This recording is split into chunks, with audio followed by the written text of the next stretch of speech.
Hello students and welcome back again to our video tutorial. And today in this lecture we are going to discuss about the further digestive activities which has been taking place after absorption.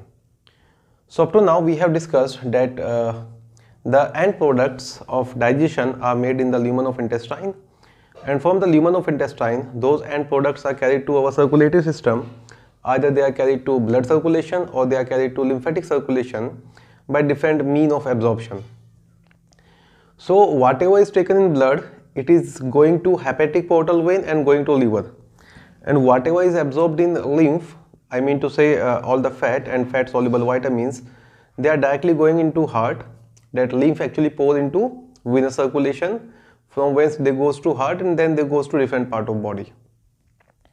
So after absorption, the first thing is that these absorbed product reaches at the different body tissues, and at body tissues they have been utilized as a source of energy, and they have been utilized for growth and repair of tissues, for the formation of new cells and different purpose, and that process is referred as to assimilation.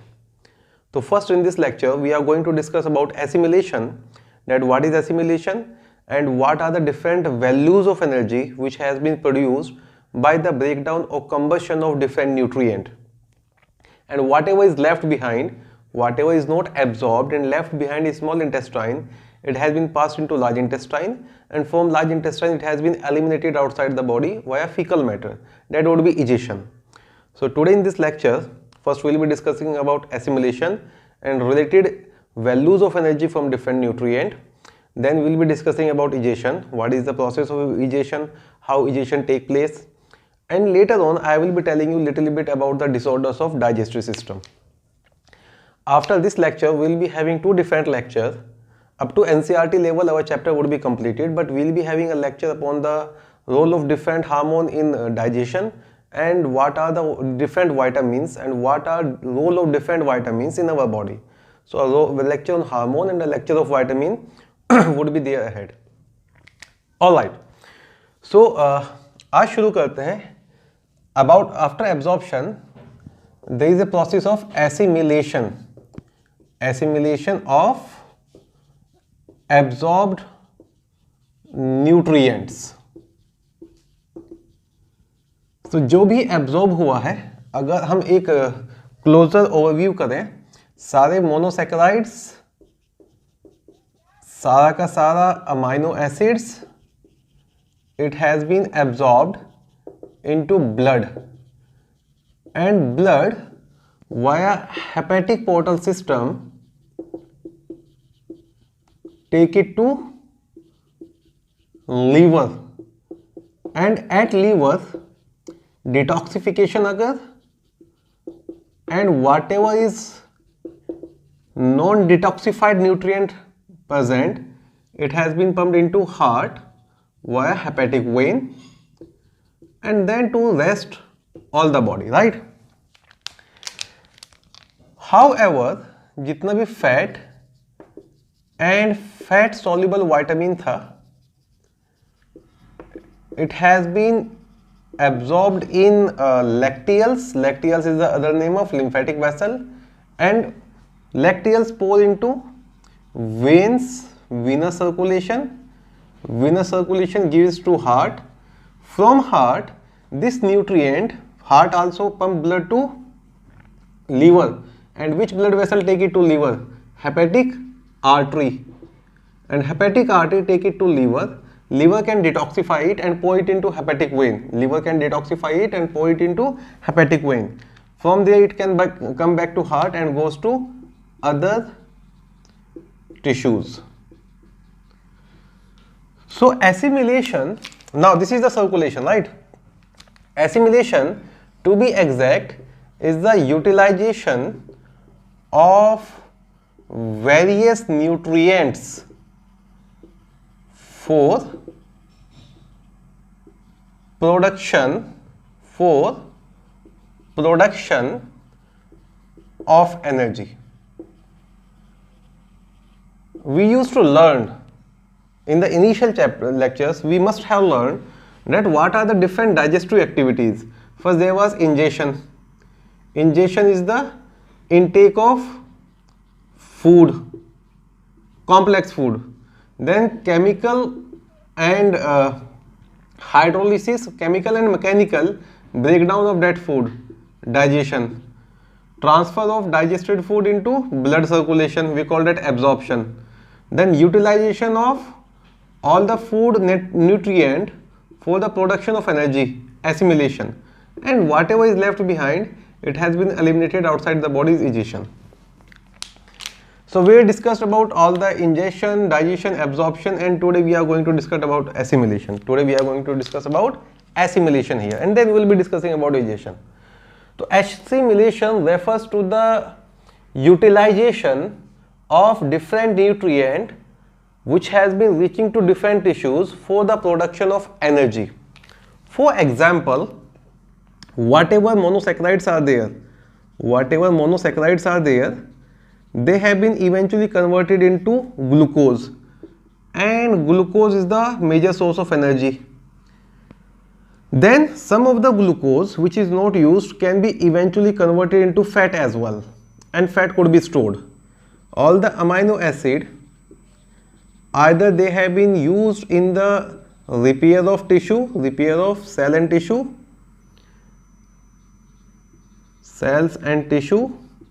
They are also used for growth of cell and tissue. They are also used for the building up of new cell, and excess of amino acid can be either utilized, can be either converted into glucose. You better know about gluconeogenesis, and glucose is eventually converted into fat, or they could be either deaminated. Then fat could be used as a source of energy, or it could be stored in our body. Is that clear? Now we have to learn about the values of energy which is produced by the breakdown of different nutrient in our body, and this part is important. Most probably you will be having questions from there, that when different nutrients are broken down in our body, how much energy is produced. Energy value of nutrient, energy values from different nutrient. When we learn about energy values, there are two values. One is calorific value and second is physiologic value. Physiologic value. First, let me clear the concept. What is difference between calorific value and physiologic value? See, when we talk about energy, ATP is the ultimate source of energy which has been utilized by our body. Apart from ATP, NADPH and NAD, FMN, FAD, they are also used, but ATP is the energy currency of our body, right? The amount of energy, for example, I am having 1 gram of food here, and I am combusting that 1 gram of food. I am breaking down that 1 gram of food outside the body in a bomb calorimeter. Just imagine it like an cooker. By the combustion of 1 gram of food outside the body in a bomb calorimeter, whatever the amount of energy which is released after the complete combustion of 1 gram of food outside the body is calorific value. Again I repeat, body के बाहर जब भी 1 ग्राम nutrient को completely combust करेंगे तो जो भी amount of energy आएगा वो कैलोरीफिक वैल्यू होगा। और जब ये रिएक्शन बॉडी के अंदर होता है, आई मीन टू से जब बॉडी 1 ग्राम ऑफ न्यूट्रिएंट को कंप्लीटली कंबस्ट करता है तो जो अमाउंट ऑफ एनर्जी निकल के आता है वो होता है फिजियोलॉजिक वैल्यू। तो combustion of 1 gram of food, combustion of 1 gram of food nutrient in body। तो पहले दोनों के अंदर डिफरेंस, अगर बॉडी के बाहर कंप्लीट कंबशन ऑफ फूड हो रहा है 1 ग्राम ऑफ फूड से जितना एनर्जी लिबरेट होगा दैट इज कैलोरीफिक वैल्यू। अगर बॉडी के अंदर 1 ग्राम ऑफ फूड को कंबस्ट करके जो एनर्जी लिबरेट हो रहा है दैट इज फिजियोलॉजिक वैल्यू। और जब बॉडी के बाहर हम कंप्लीट कंबशन कर रहे हैं तो हमारे पास external supply of energy unlimited हो सकता है। अगर मैं इसी चीज़ को कुकर में रख के अपने गैस के ऊपर, स्टोव के ऊपर कंबस्ट कर रहा हूँ तो there would be unlimited supply of energy for combustion. You got my point? So जो भी अमाउंट ऑफ एनर्जी रिलीज होगा, the amount of energy which is released by the complete combustion outside the body is more, because when we combust the food inside the body there is limited supply of energy, और जो भी liberation होगा energy का that would be lesser. What I am trying to make you understand कि जो physiologic value होता है उसका जो अमाउंट है वो हमेशा कम होता है कैलोरीफिक वैल्यू से। और ऐसा क्यों होता है? क्योंकि बॉडी के बाहर कंप्लीट कंबशन ऑफ फूड हो जाएगा due to more external source of energy. अब बॉडी के अंदर लिमिटेड सोर्स ऑफ एनर्जी रहेगा फॉर कंबशन, सो लिबरेशन भी कम होगा। तो एक कंसेप्ट ये भी बना के चलेंगे कि फिजियोलॉजिक वैल्यू जो होती है फूड की वो हमेशा कम होती है देन कैलोरीफिक वैल्यू से। जब हम एनर्जी वगैरह को मेजर करते हैं तो क्या तो कैलोरीज में करते हैं या जूल में करते हैं। 1 calorie is equal to 4.184 joule, no fun in telling. और जब आप 1 किलो कैलोरी को डिफाइन करने की कोशिश करते हैं तो वो अमाउंट ऑफ हीट है जो लिबरेट होता है जब आप 1 किलोग्राम ऑफ वाटर का टेम्परेचर 1 डिग्री सेंटीग्रेड बढ़ा देते हैं। अगर मैं 1 किलो कैलोरी को डिफाइन करूँ तो लेट से मेरे पास 1 kg ऑफ वाटर है और इसको मैं हीट करना शुरू कर दिया, तो जो अमाउंट ऑफ हीट रिक्वायर होगा इसके टेम्परेचर को 1 डिग्री सेंटीग्रेड बढ़ाने के लिए या फिर 1.8 फ़ारेनहाइट बढ़ाने के लिए, ये amount of energy 1 kilo calorie होता है। खैर ये चीज़ मैं नहीं बता रहा हूँ, पर अगर आपसे पूछा जाए कि भाई 1 किलो कैलोरी को आप कैसे डिफाइन करेंगे, that is the amount of heat which has been used which has been required to increase the 1 kg to increase the temperature of 1 kg of water by 1 degree centigrade. तो बच्चों हमें अभी पढ़ना है फिजियोलॉजिक वैल्यू और calorific value के बारे में। तो अब तक हमने पढ़ा है कि भाई कैलोरीफिक वैल्यू वो वैल्यू होती है जो फूड के कंबशन से लिबरेट होगी एनर्जी जब food combustion outside the body होता है, और जब ये रिएक्शन इनसाइड द बॉडी होगी तो उसको फिजियोलॉजिक वैल्यू कहेंगे। और फिजियोलॉजिक वैल्यू की जो एनर्जी होती है वो हमेशा कम होती है कैलोरीफिक वैल्यू से। ठीक है, अब नाउ ये जितनी भी चीज़ बताई ये तो कंसेप्चुअल थी, ये तो शायद ही पूछा जाए आपसे। अब आपसे जो पूछा जाएगा वो पूछा जाएगा वैल्यूज के बारे में। He can ask you what is the calorific value of carbohydrate, what is the calorific value of protein and what is the calorific value of fat. जब कार्बोहाइड्रेट की बात करते हैं 1 ग्राम कार्बोहाइड्रेट को कंबस्ट करके जो अमाउंट ऑफ एनर्जी लिबरेट होता है वो होता है 4 kilo calorie per gram. So the calorific value for carbohydrate is 4.1 kilo calorie per gram. Calorific value for protein is 5.65 kilo calorie per gram and calorific value for fat is 9.45 kilocalorie per gram। तो आप ये भी देख सकते हैं कि भाई almost more than double होता है कार्बोहाइड्रेट से फैट का, और प्रोटीन से भी नियर अबाउट ट्वाइस होता है, not exactly twice but near about twice के करीब होगा। तो जब कैलोरीफिक वैल्यू की बात करते हैं तो carbohydrate is to protein is to fat is equal to 4.1 is to 5.65 is to 9.45 kilo calorie per gram. On the other hand अगर फिजियोलॉजिक वैल्यू की बात करें कि कार्बोहाइड्रेट को जब हमारा बॉडी कंबस्ट करता है वो कितना होता है, प्रोटीन को हमारा बॉडी कंबस्ट करता है तो कितना एनर्जी लिबरेट होता है, और फैट को हमारा बॉडी कंबस्ट करता है तो कितना एनर्जी लिबरेट होता है।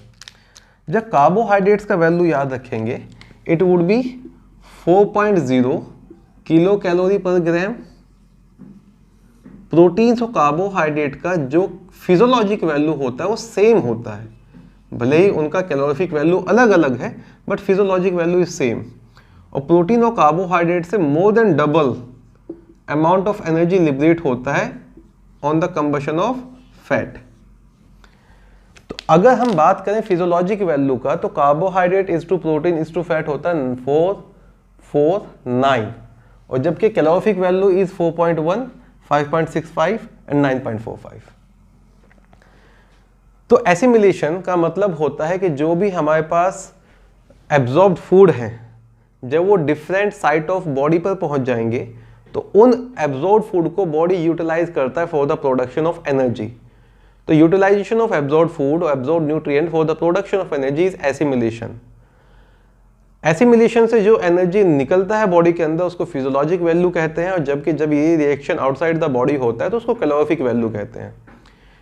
कैलोरीफिक वैल्यू या फिजियोलॉजिक वैल्यू को जो हम मेजर करते हैं वो मेजर करते हैं किलो कैलोरी पर ग्राम में।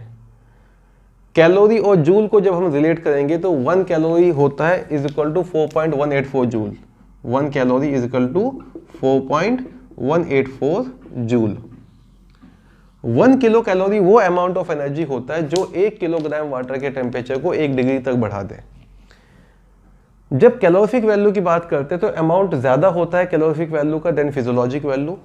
Calorific value of carbohydrate is 4.1 kilo calorie per gram, protein is 5.45 kilo calorie per gram and fat is 9.45 kilo calorie per gram. जबकि जब हम फिजियोलॉजिक वैल्यू की बात करेंगे तो उसका रेशियो आता है 4:4:9। तो 4:4:9 that is a ratio of carbohydrate is to protein is to fat. इतना समझ में आया बच्चों? I guess we are very clear up to here. यहां से क्वेश्चन पक्का पूछा जाता है तो please make it very clear. ये भी याद रखेंगे कि फिजियोलॉजिक वैल्यू कार्बोहाइड्रेट और प्रोटीन का सेम होता है और फैट का ऑलमोस्ट डबल होता है। ठीक है,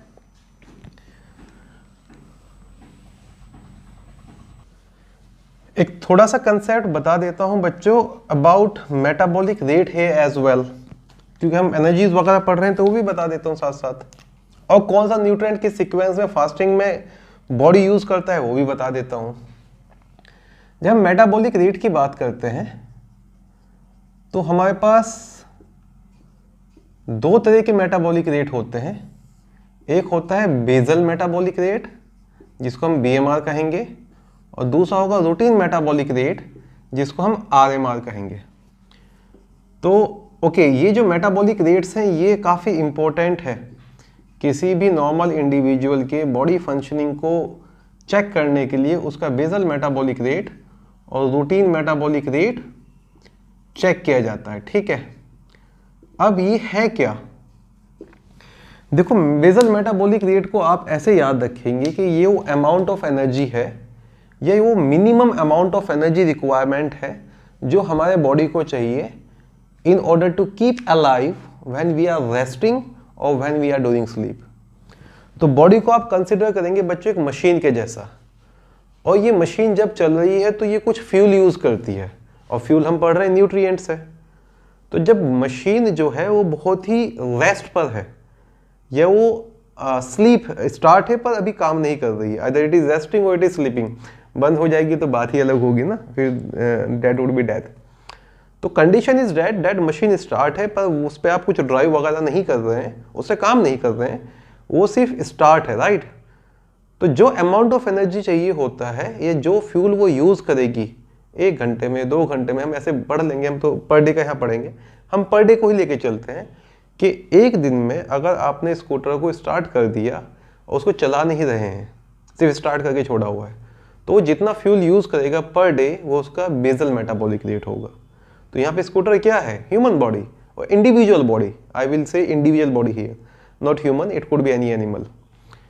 जो minimum amount of energy requirement होती है व्हेन वी आर रेस्टिंग और sleeping, that is basal metabolic rate. तो definition would be minimum amount of energy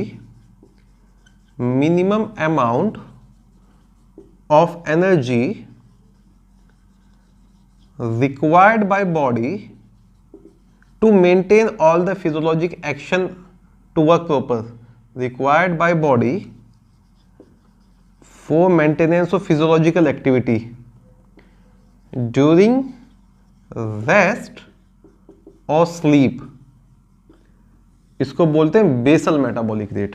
I used to say basal metabolic rate. तो बेसल मेटाबॉलिक रेट वो minimum amount of energy है जो किसी भी animal के body को चाहिए होता है जब वो रेस्ट कर रहा है या स्लीप कर रहा है। और ह्यूमन के केस में बेसल मेटाबॉलिक रेट का वैल्यू आता है अबाउट 1600 किलो कैलोरीज पर डे। तो अगर कोई डिजीज पर्सन है तो उसका बेसल मेटाबॉलिक रेट बढ़ जाएगा। You got my point. तो अगर बेसल मेटाबॉलिक रेट कम है तो it means you are healthy. वो सबसे कम कितना होता है, ये 1600 किलो कैलोरीज। इससे कम अगर आपका बॉडी में इतने न्यूट्रिएंट ही नहीं है जो इतना एनर्जी पर डे प्रोड्यूस कर सके, तो it would be very hard to survive, और I will say physiological activity would start affecting. तो बेसल मेटाबॉलिक रेट वो मिनिमम अमाउंट ऑफ एनर्जी होता है जो किसी भी एनिमल को चाहिए in order to carry out all the physiological and metabolic activities during rest or during sleep. I repeat, increased BMR is a sign of disease, right? अगर ज़्यादा petrol खा रहा है या ज़्यादा फ्यूल खा रहा है सिर्फ स्टार्ट होकर, तो इसका मतलब इंजन में कुछ प्रॉब्लम है। बेसल मेटाबॉलिक रेट का एक कंसेप्ट होता है कि जितना ज्यादा बड़ा बॉडी साइज होता है उतना ही कम बेसल मेटाबॉलिक रेट होता है। It is inversely proportional to body size of animal. BMR is inversely proportional to body size of animal. इसमें यह भी याद रख लेना, कई बार ना पूछ लेता है वो रैट का और लेट्स से आपका एलिफेंट का, तो who will be having higher metabolic rate, a rat or an elephant? Answer would be a rat would be a higher metabolic rate than an elephant. ठीक है बच्चे, तो बेसल मेटाबॉलिक रेट समझ में आया। रूटीन मेटाबॉलिक रेट ये होता है कि amount of energy required, minimum amount of energy required, minimum amount of energy required bye one's body when he is living routine life, he is at work. Routine life का मतलब ये नहीं हुआ किसी को सोना पसंद था सर, या किसी को तो रेस्ट करना ही पसंद था, उसका रूटीन मेटाबॉलिक रेट क्या हुआ, BMR की बराबरी हो जाएगा। तो amount of energy required by one's body at work, जब आप रूटीन वर्क कर रहे हैं तो जो अमाउंट ऑफ एनर्जी चाहिए होता है कम से कम वो रूटीन मेटाबॉलिक रेट होता है। मेल के केस में थोड़ा ज़्यादा होता है, it is about 2800 kilo calorie per day. और फीमेल के केस में they are not consume actually, but due to the body specialization it is about 2200 kilo calorie per day. तो बच्चों यहाँ पर आई डिस्कस टू थिंग कि भाई जब हम एनर्जी का डिस्कशन कर ही रहे हैं, रूटीन मेटाबॉलिक रेट को लेके भले ही क्वेश्चन ना पूछे पर BMR के रिलेटेड क्वेश्चन मिल जाएंगे। तो बेसल मेटाबॉलिक रेट वो अमाउंट ऑफ एनर्जी होता है जो आपके बॉडी, किसी भी इंडिविजुअल के बॉडी को चाहिए होता है कम से कम in order to survive during rest or during sleep. अब एक कंसेप्ट आता है कि अगर कोई फास्ट कर रहा है, somebody is fasting और starvation, तो किस सीक्वेंस में न्यूट्रिएंट वगैरह बॉडी यूटिलाइज करता है। ड्यूरिंग फास्टिंग और ड्यूरिंग स्टार्वेशन जो सबसे पहला न्यूट्रिएंट यूज होता है वो होता है कार्बोहाइड्रेट। ग्लूकोज फ्री है ब्लड में, अलग अलग साइट्स पे जा रहा है, तो carbohydrate has been used. Then important thing to remember, second जो होगा that would be fat not protein, और जो लास्ट वाला होता है वो होता है प्रोटीन। तो अगर आप डाइटिंग वगैरह कर रहे हैं, स्टार्वेशन कर रहे हैं, डाइटिंग या स्टार्वेशन कर रहे हैं वेट लूज करने के लिए, तो पहले अवेलेबल कार्बोहाइड्रेट यूज होना शुरू हो जाएगा, फिर फैट यूज, जो भी स्टोर्ड फैट था वो यूज होगा, और तीसरा नंबर आता है प्रोटीन का। प्रोटीन का मतलब होता है कि जो भी मसल्स है उनको बॉडी ईट अप करना शुरू कर देता है। तो स्टार्वेशन या फास्टिंग में किस सीक्वेंस में बॉडी यूटिलाइज करता है न्यूट्रिएंट्स को, तो ये सीक्वेंस भी याद रखना। Least last one is protein and first one is carbohydrate not fat. ठीक है, तो पहले अवेलेबल कार्बोहाइड्रेट, फिर ग्लूकोज, देन जितना भी ग्लैक्टोज या फ्रक्टोज है उसको यूज होगा, ग्लूकोज में जो भी स्टोर्ड फैट है वो यूज होना शुरू होगा। एंड वो कंडीशन जब बॉडी सेल को ही खाना शुरू कर दे बॉडी, तो प्रोटीन यूज हो रहा है, स्टोर्ड प्रोटीन यूज हो रहा है। इस पे भी क्वेश्चन पूछा जाता है तो ये भी याद रखेंगे। ठीक है बच्चों, ये हो गया टॉपिक एसिमिलेशन। तो एसिमिलेशन में आपने 2-3 चीजें याद रखनी है। आपको कैलोरीफिक वैल्यू, फिजियोलॉजिक वैल्यू का डिफरेंस पता होना चाहिए, आपको उनकी वैल्यूज याद होनी चाहिए, आपको बेसल मेटाबॉलिक रेट का कंसेप्ट पता होना चाहिए, और आपको sequence of food used by the body during the state of fasting और ड्यूरिंग स्टार्वेशन। ठीक है, बाद में आप पढ़ोगे भाई अगर फैट ज़्यादा यूज़ हो रहा है तो कीटोन बॉडीज, हो स्पेसिफिकली जो आपके प्रोटीन अमीनो एसिड यूज़ हो रहे हैं तो क्या बनेगा, वो हम डायबिटीज़ वाला केस अलग पढ़ लेंगे। ठीक है बच्चों, तो यहाँ तक हो गया एसिमिलेशन। अब जो भी अनडाइजेस्टेड फूड बचा है, एसिमिलेशन के बारे में तो अपने बुक में एक ही लाइन लिखी है कि भाई जो भी एब्जॉर्ब फूड है उसको हम ट्रांसफर कर देते हैं डिफरेंट बॉडी साइट्स पर और वहाँ पर वो यूज़ होता है for the production of energy. फिर बाद में एक हमारे कहीं पर पैराग्राफ ऐड हुआ होगा एनसीईआरटी में about physiologic values and calorific values. Well and good. फिर आता है कंसेप्ट इजेशन का। इजेशन और डिफिकेशन। अब ये क्या होता है तो इसको मैं डिफाइन करूंगा। It is the removal of undigested food, removal of undigested food जिसी को कहते हैं faecal matter, faecal matter outside the body via anus is ejection और डिफिकेशन। इजेशन और डिफिकेशन एक वॉलेंटरी प्रोसेस होता है एडल्ट्स में, और इन्फेंट्स के अंदर, न्यूबॉर्न के अंदर, अर्ली स्टेज ऑफ लाइफ में ये एक रिफ्लेक्स प्रोसेस होता है। तो it is voluntarily process in adults, whereas in infants it's a reflex process, involuntary reflex, right?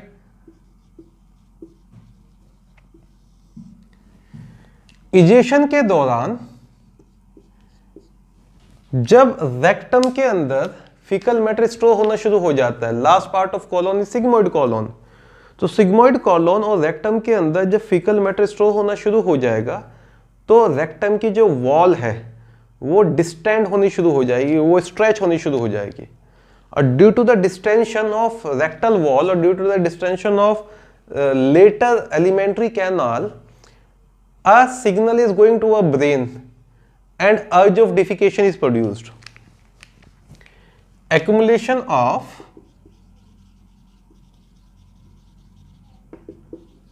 fecal matter in sigmoid colon, which is the pelvic colon, right, and rectum results in distension, distension का मतलब खींचना, right, of wall, which initiate or which generate a sensory impulse goes to brain and produce an urge of defecation. During defecation देखो peristalsis के बारे में आपने पढ़ा है, सबसे ज्यादा पेरिस्टाल्टिक मूवमेंट होते हैं आपके स्टमक में और सबसे कम पेरिस्टाल्टिक मूवमेंट होते हैं रेक्टम के अंदर। डिफिकेशन के अंदर colon as well as rectum, I mean to say जो लार्ज इंटेस्टाइन है उसके अंदर मास पेरिस्टाल्टिक मूवमेंट होते हैं, और उस मास पेरिस्टाल्टिक मूवमेंट की वजह से द अनडाइजेस्टेड फूड और the faecal matter has been pushed ahead. It results from mass peristaltic movement। Mass peristaltic movement का मतलब ये हुआ खूब सारी मसल्स एक साथ पेरिस्टाल्सिस कर रही है ऑफ लार्ज इंटेस्टाइन। ठीक है बच्चों, तो defecation, removal of undigested food by anus, voluntary process in adult, involuntary और रिफ्लेक्स इन इन्फेंट। मैं ये भी बताऊंगा कि हमारे बॉडी के अंदर डेवलपमेंट के दौरान जो सबसे पहले कंट्रोल आता है स्फिंक्टर पे, वो किन पे आता है।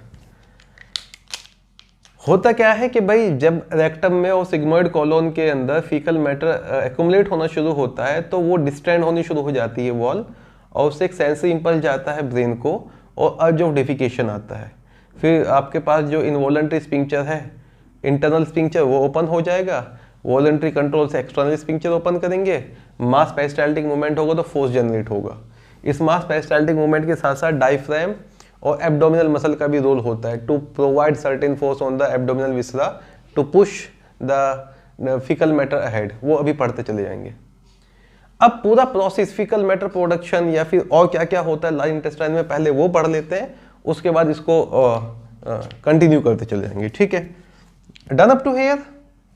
नाउ शुरुआत करते हैं कि पर डे कितना काइम ट्रांसफर होता है into large intestine. Exactly word chyme use कर रहे हैं तो स्टमक कंटेंट या गैस्ट्रिक कंटेंट जो आ रहा है डाइजेस्ट होगा उसकी बात कर रहे हैं। तो मैं शुरू करूंगा, एवरी डे और per day about 1500 ml of chyme is transferred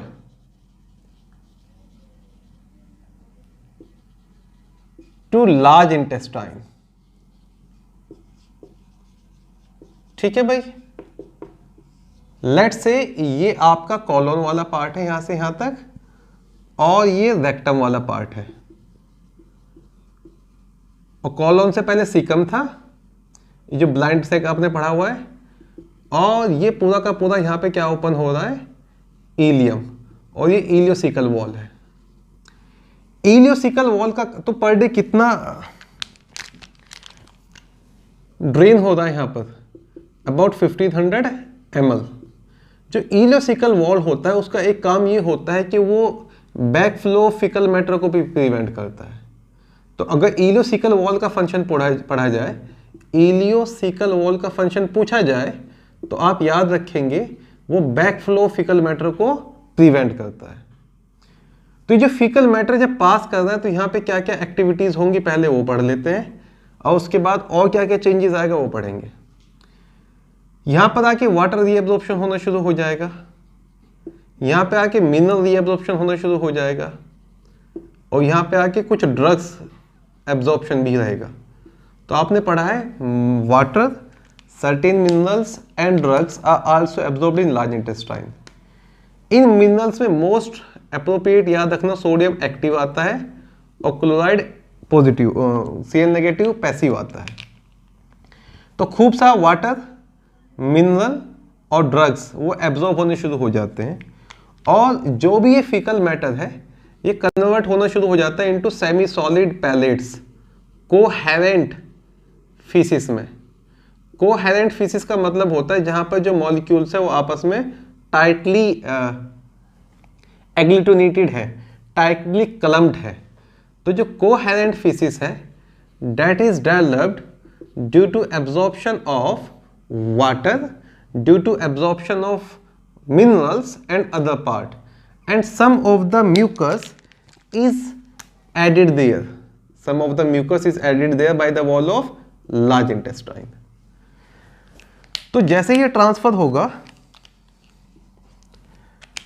due to absorption of water and electrolytes, it is converted into coherent feces, or let's call that semi solid form,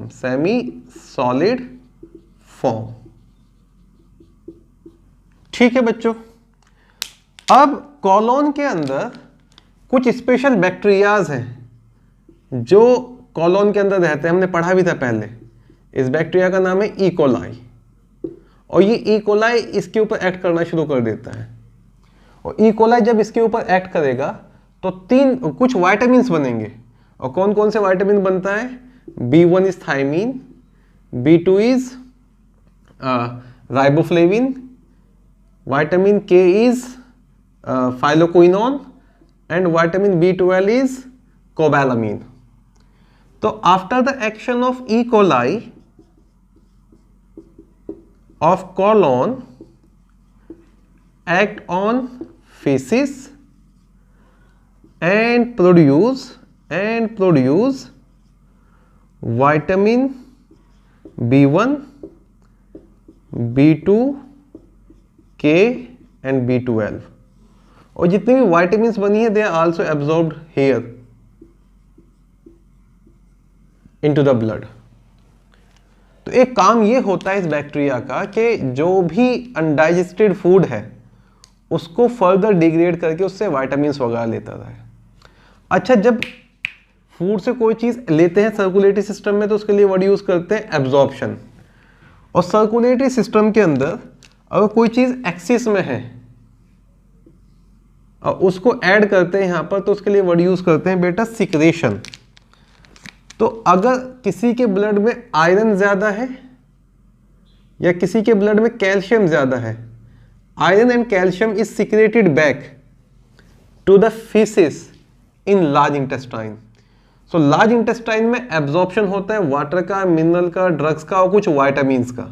certain water, certain mineral, certain amount of drug and certain vitamins are absorbed इन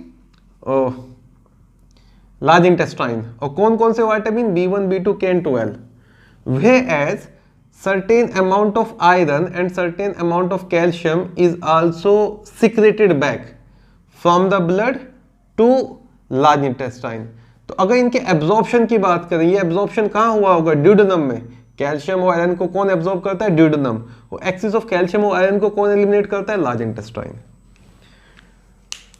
तो ये जितना भी faecal matter था degrade होने के बाद अब ये पेल्विक सिग्मोइड कॉलन और रेक्टम में आना शुरू हो जाता है, और जब ये सिग्मोइड कॉलन और रेक्टम के अंदर आएगा तो जो वॉल ऑफ रेक्टम है वो डिस्टेंड होनी शुरू हो जाएगी। Due to the distension of wall of rectum एक अर्ज आता है of defecation.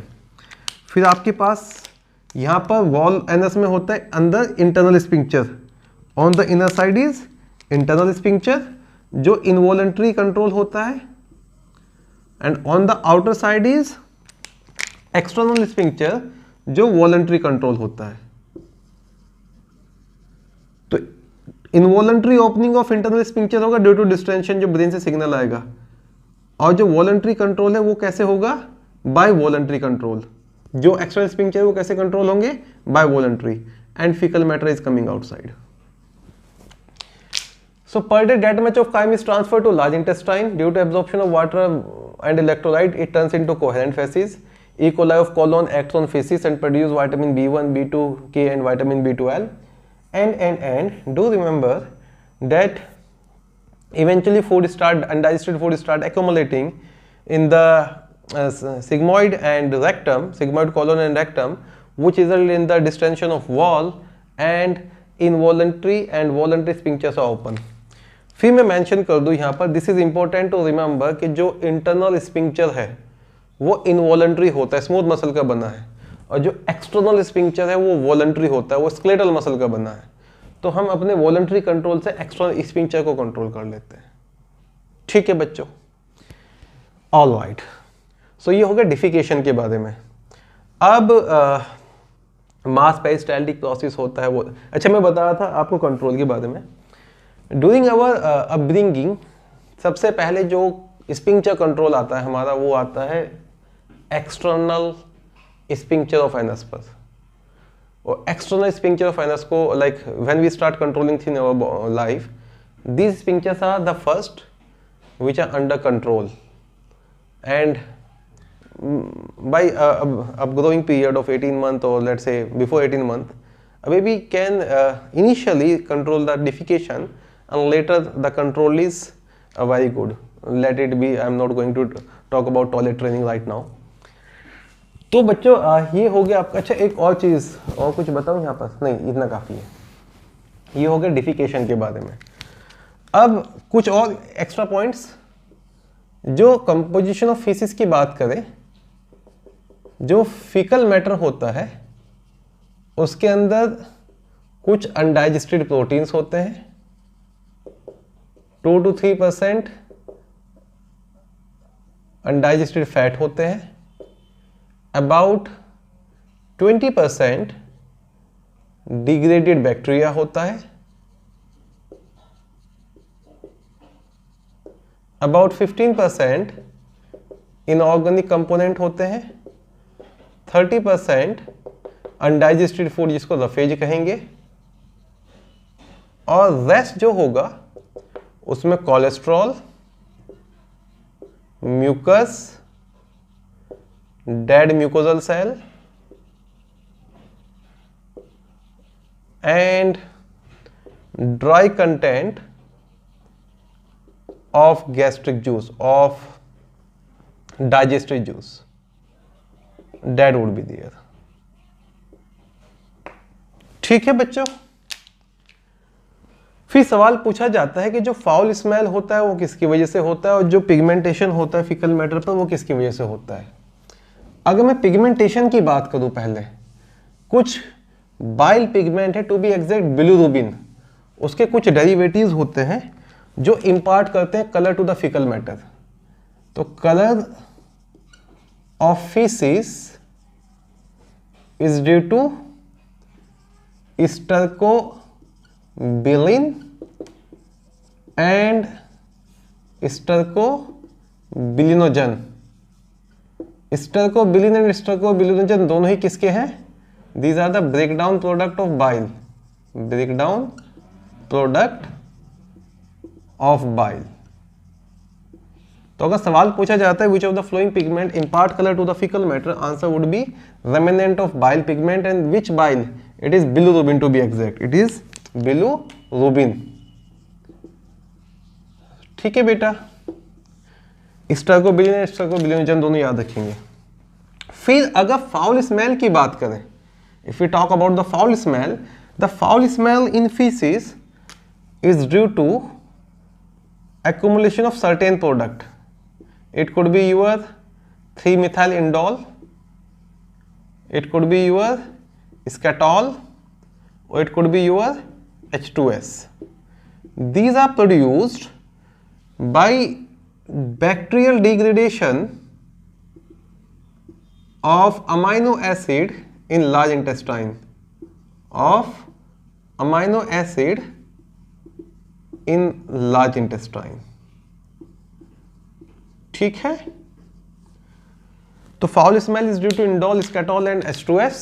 Colour of faeces is due to stercobilin and stercobilinogen, that is the breakdown product of bilirubin. फिर एक और चीज आप याद रख लेना कि जो न्यूबॉर्न बेबी होते हैं उनके एलिमेंट्री कैनाल के अंदर एक डार्क ग्रीन म्यूकोलेजिनस फ्लूइड भरा होता है, उसका नाम होता है मिकोनियम। तो what is that meconium?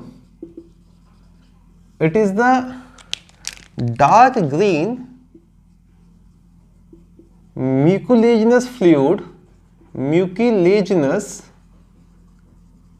Fluid in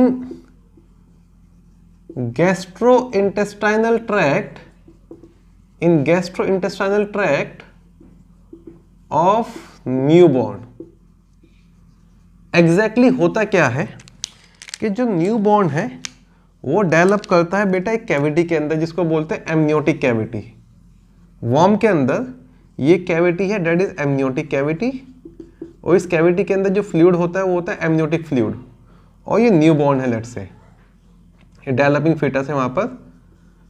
अब ये developing foetus all the time इस एमनियोटिक फ्लूइड को इनगल्फ करता रहता है, और वो एमनियोटिक फ्लूइड कहाँ एक्युमुलेट हो जाता है? उसके जीआईटी में।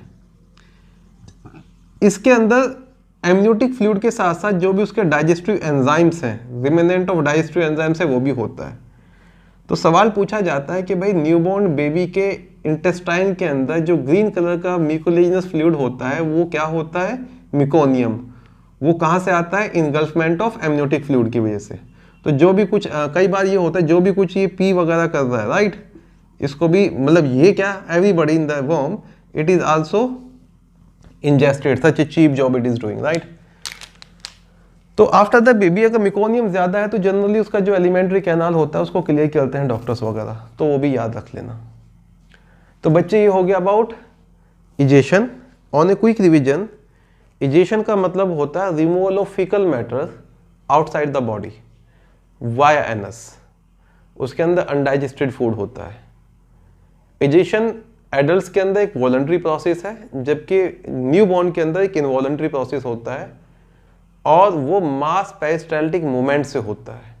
ठीक है, जनरली जब एक्युमुलेट होना शुरू होते हैं अनडाइजेस्टेड फूड या faecal matter in the pelvic colon and rectum to be specific, तो वॉल ऑफ रेक्टम डिस्टेंट होना शुरू हो जाता है, जो डिफिकेशन रिफ्लेक्ट शुरू करता है, अर्ज ऑफ डिफिकेशन शुरू करता है। अर्ज ऑफ डिफिकेशन से इनवॉलंटरी जो स्पिंक्चर है वो ओपन हो जाने शुरू हो जाते हैं। वॉलंटरी स्पिंक्चर को हम जो एक्सटर्नल स्पिंक्चर को वॉलंटरी कंट्रोल कर लेते हैं। कॉलोन के अंदर जो ई कोलाई है उसके एक्शन से 4 विटामिन बनते हैं जो एब्जॉर्ब हो जाते हैं। उसके बाद कॉलोन के अंदर कैल्शियम और आयरन भी एक्सक्रीट होता है। फीकल मैटर के अंदर foul smell due to bacterial degradation of amino acid बनते हैं ज़्यादा, तो if you are having high protein diet more probably you will be having more foul smell.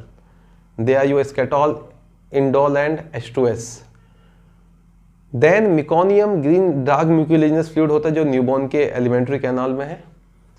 और जो पिगमेंटेशन ऑफ फीकल मैटर होता है that is due to breakdown product of bilirubin, that is your stercobilin and stercobilinogen. ठीक है बेटा, यहाँ पे complete हो गया डाइजेस्टिव प्रोसेस। अब आता है आपके पास डाइजेस्टिव डिसऑर्डर्स। और डाइजेस्टिव डिसऑर्डर्स में ना आपके कुछ डिसऑर्डर्स होते हैं प्रोटीन एनर्जी माल न्यूट्रिशन की वजह से, और कुछ डिसऑर्डर्स होते हैं आपके due to dysfunction of alimentary canal. तो 1 by 1 मैं वो डिसऑर्डर्स कवर कर लेता हूँ अभी, फिर हमारे पास विटामिन और हार्मोन वाला पार्ट बच जाएगा। So let us now cover some few disorder of digestive system. कुछ डिसऑर्डर मैं आपको उसमें भी बता दूंगा, विटामिन की डेफिशिएंसी से जब पढ़ेंगे हर एक विटामिन के रिलेटेड एक डिसऑर्डर होगा। एग्जैक्टली वो डाइजेस्टिव सिस्टम का डिसऑर्डर नहीं होते हैं, वो अदर फिजियोलॉजिकल सिस्टम के भी डिसऑर्डर हो जाएंगे। तो अब कवर कर लेते हैं डिसऑर्डर्स ऑफ डाइजेस्टिव सिस्टम। हमारे एनसीईआरटी में लिखा होगा about diarrhoea, indigestion, vomiting, jaundice and last but not the least there would be diarrhoea, indigestion, vomiting, jaundice and few would be there एक protein energy malnutrition, kwashiorkor and marasmus. तो पांचों discuss कर लेते हैं बेटा। ठीक है,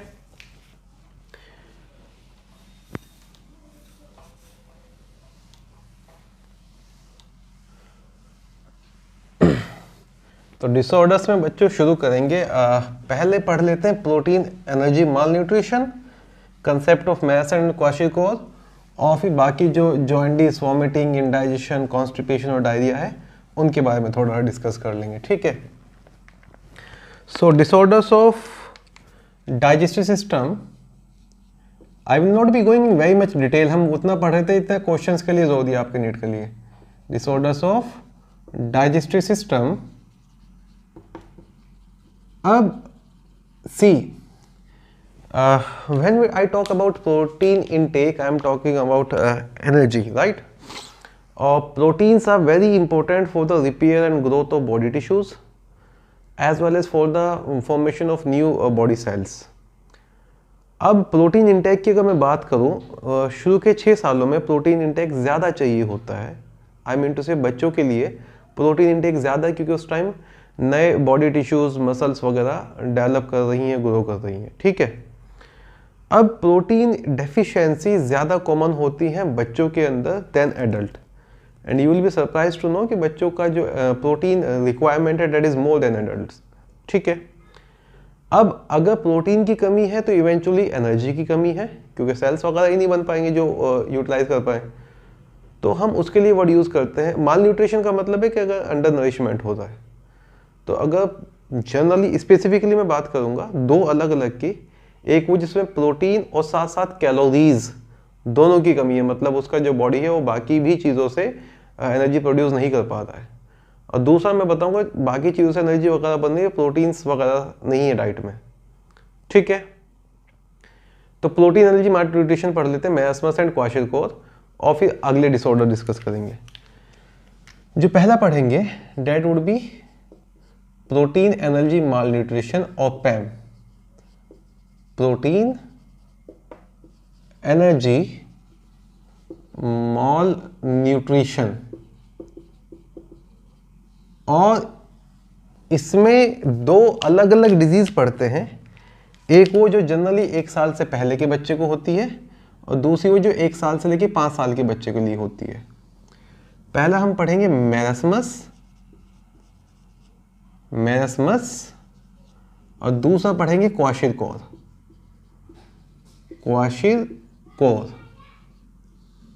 आप सिंपल सा याद रख लेंगे कि जो मेरस्मस होता है that is below the age of 1 year, और क्वाशिरकोर जो होता है that is between 1 year to 5 year, right. अब पहले मेरस्मस के मैं आपको फीचर्स बता देता हूं कि भाई मेरस्मस के अंदर प्रोटीन और कैलोरी दोनों ही कम होंगे। देन मेरस्मस के अंदर ओडिमा वगैरह नहीं होता है, एक्युमुलेशन ऑफ फ्लूइड नहीं होता है, जो भी सबक्यूटेनियस फैट है वो प्रिजर्व नहीं होता है। मेरस्मस के अंदर impaired replacement of body proteins and growth of tissues हो जाता है और एक्सट्रीम इमेशिएशन होता है, माने रिप्स वगैरह भी दिखने शुरू हो जाते हैं, ठीक है। और जो बेबी होगा that would be extremely underweight, extremely emaciated, right. तो शुरू करते हैं। इसके अंदर deficiency of protein and calories both are deficient in case of marasmus, जबकि क्वाशिरकोर में I will be telling you later कि सिर्फ प्रोटीन डेफिशिएंसी होती है। अब एक वर्ड होता है ऑडिमा। ऑडिमा का मतलब होता है एक्यूमुलेशन ऑफ टिश्यू फ्लूइड। अगर टिश्यू फ्लूइड एक्यूमुलेट होना शुरू हो जाता है, या मैं कहूँ बॉडी के जो भी इंटरस्टिशियल स्पेसेस में पानी भरना शुरू हो जाता है, उसको बोलते हैं ऑडिमा। तो स्वेलिंग से आ जाएगी। इन केस ऑफ मेरस्मस ऑडिमा नहीं होता है, जबकि उधर ऑडिमा हो जाएगा, पोर्ट बेली जो पढ़ेंगे हम। तो देयर इज नो ऑडिमा। जो भी स्किन के नीचे फैट होता है, subcutaneous fat is not preserved. तो बहुत ही ज्यादा अंडरवेट बच्चा हो जाएगा। जब बहुत थिन बॉडी होता है उसको बोलते हैं emaciated body. So extreme emaciation is there. और आप ये भी याद रख लेना, they experience impaired replacement of proteins and muscle proteins and growth of body tissues. So in case of marasmus क्या क्या चीज़ें याद रखनी कि ये 1 साल से कम उम्र में होता है। इसमें प्रोटीन और कैलोरी दोनों की डिफिशियंसी होगी। इसमें एक्युमुलेशन ऑफ फ्लूइड नहीं होता है बॉडी के अंदर, तो ऑडिमा नहीं होगा। सबक्यूटेनियस फैट प्रिजर्व नहीं होता है, तो एक्सट्रीम इमेसिएशन होगी। एक ऐसा बच्चा जिसके अंदर उसके रिब्स वगैरह भी दिखने शुरू हो जाए तो मेरस्मस है। हेयर के कलर में कोई चेंज नहीं आता है, no change in hair colour. Hair colour is unchanged, normal hairs होते हैं इन बच्चों के। उधर मैं बताऊंगा रेडिश से हेयर हो जाते हैं थोड़े से। एक्सट्रीम इमेसिएशन का मतलब होता है लीननेस, तो बहुत ही पतला सा बेबी होगा, फैट नहीं है, फ्लूइड नहीं है। और impaired replacement of muscle proteins and growth of tissues होगा। तो हाईली अंडरवेट बच्चा होगा मेरस्मस वाला, ठीक है बेटा। अगर क्वाशिरकोर की बात करें तो 1 से 5 साल की उम्र के बीच में होते हैं और इसमें जनरली डेफिशिएंसी ऑफ प्रोटीन्स होता है। तो एक सवाल तो यहीं से हमारा गलत हो जाता है, या आप आसानी से सॉल्व कर सकते हैं। कैलोरीज का जिक्र किया है तो मेरस्मस ही होगा, और कैलोरीज और प्रोटीन दोनों का जिक्र किया है तो भी मेरस्मस होगा, और सिर्फ प्रोटीन का जिक्र कर रहा है तो क्वाशिरकोर होगा। इसके अंदर होता है accumulation of body fluid in tissue spaces, इसी को बोलते हैं oedema. So oedema is a retention of body fluid, is a feature of kwashiorkor, not marasmus. इसकी वजह से स्वेलन स्किन हो जाती है। अगर स्किन का इधर बात करो तो इधर होती है बेटा dry and wrinkled skin. Marasmus baby की जो स्किन होगी वो ड्राई होगी और रिंकल्ड होगी।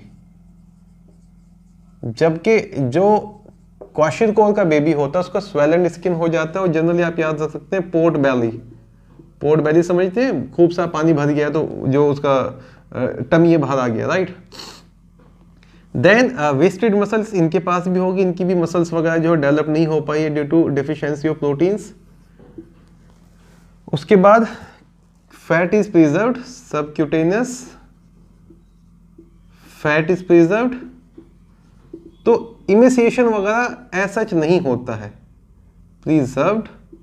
भले ही ये बेबीज भी अंडर वेट मिले आपको, पर इमेसिएशन वगैरह नहीं होता है। रेडिश हेयर हो जाते हैं क्वाशिरकोर में, बेबी भले ही अंडर वेट हो, पर जो मैसमस वाली कंडीशन होती है उसमें ज्यादा अंडर वेट होता, मोर इमेसिएशन होगा। तो अगर लिम्स की बात करें, क्योंकि इसके अंदर भी फैट नहीं है तो यहाँ भी थिन लिम्स होते हैं, और इनका भी जो प्रिजर्वेशन ऑफ फ्लूइड होता है वो मेनली टमी रीजन में होता है, तो यहाँ भी थिन लिम्स होते हैं। तो अगर मैसमस और क्वाशिरकोर को मैं डिफरेंशिएट करूं, मैसमस वो कंडीशन है जो 1 साल से पहले की उम्र में होती है, क्वाशिरकोर वो कंडीशन है जो 1 से 5 साल की उम्र में होती है। Marasmus is deficiency of protein and calories, kwashiorkor is the deficiency of protein only. There is no oedema in case of marasmus, and while oedema is common in case of kwashiorkor, due to oedema, pot belly and swollen skin is there. यहाँ पे skin कैसी हो जाती है, wrinkled and dry. Subcutaneous fat preserve नहीं होता है marasmus में, सबक्यूटेशन फैट प्रिजर्व रहता है इन केस ऑफ क्वाशिरकोर। यहाँ पे कोई हेयर कलर चेंज नहीं होगा, उधर हेयर कलर रेडिश हो जाएगा, वो भी अंडरवेट रहेगा, इधर एक्सट्रीम लीननेस हो जाएगी। Wasted muscles, and wasted muscles इसमें भी है, तो हम जनरली लिख देते हैं impaired replacement of muscle protein है। दोनों ही कंडीशन में जो फिजिकल एंड मेंटल ग्रोथ है बेबी की वो अफेक्ट होती है। In both the condition physical and mental growth of baby is affected. तो अगर हम एक बैलेंस डाइट दे देंगे ऐसे बच्चों को तो वो रिकवर कर जाते हैं। How we can recover it? अच्छा, इसको कुपोषण कहते हैं ना, यस। तो जितने भी कुपोषित बच्चे होते हैं उनको कैसे रिकवर कर सकते हैं? To provide them a balanced food. तो बेटा ये हो गया आपका about protein allergy malnutrition. और आज के लेक्चर में यहीं रुक जाते हैं। जब मैं हार्मोन वाला लेक्चर डालूंगा तो उसमें jaundice, indigestion, diarrhoea, vomiting and constipation वो इंक्लूड कर लूँगा। अभी के लिए इतना ही, आप ये कंप्लीट करें। अच्छा, एक और नोटिफिकेशन है, नानोल वाले बच्चों का चैप्टर एनसीईआरटी के हिसाब से तो कंप्लीट हो गया है, ऑलमोस्ट 2 ही लेक्चर बचे हैं, पर धारवेड़ा वालों का भी शुरू ही नहीं हुआ है। तो हम जो अपनी जूम पे क्लासेस रखेंगे उसमें breathing and exchange of gases शुरू करेंगे, और धारवेड़ा वाले बच्चों के लिए शुरू के चैप्टर के जो लिंक है मतलब रिकॉर्ड करके आई विल बी शेयरिंग, या फिर जूम पे उनका क्लास में अपॉइंट कर लूँगा। और नानोल के बच्चे अपना चैप्टर कंप्लीट करते जाएं और कंप्लीट करने के बाद असाइनमेंट सॉल्व करें, ठीक है। This is all for this lecture. Thank you. Have a good day. Class is dismissed.